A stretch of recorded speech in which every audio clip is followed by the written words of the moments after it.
Yoshlar jamiyatning eng faol va tashabbuskor qatlamidir. Shu maqsadda Qoraqalpog'iston Respublikasi Bo'zatov tumanida hokim va yoshlar uchrashuvi bo'lib o'tdi. Ochiq muloqot tafsilotlari bilan muxbirimiz Aydana Alambergenova lavhasida o'rin olgan.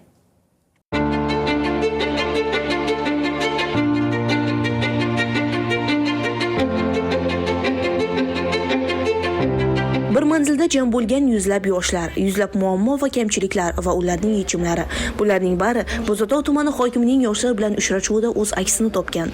Gavhar Umurbayeva esa ana shu uchrashuv sabab faoliyatidagi muammolarni bartaraf etgan yoshlardan biri. Men bunda hakim og'a o'z murojaatimмен keldim. Ham bunda unamli shishim topdim. O'z masalamga tayyorlik pulimni qaplab beruvini so'radim.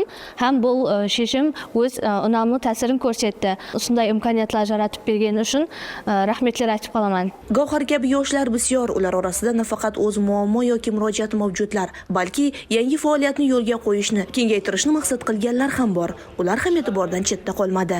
Bizning Bo'zatov rayonida jami 182 жұмыссыз yoshlar, jami 8 mekeme karxana shirkun boshliqlarini avor taifa bo'yicha biriktirilib, ularning bandligini ta'minlash, ularda жұмыс bilan bandlash, sonday-ақ ularga har xil kasb hunarga o'qituv maqsadida bo'lib berilgan edi. O'sha tikarında bugun Bo'zatov rayonida, Shaslov rayonida har xil millat yarmarkasi, sonday-ақ biznesga jo'naltiruv maqsadida yarmarkalar shirkunlashtirildi. Ham o'sha tikar shengberinde hakmam yoshlar uchrashuvi bo'lib o'tdi.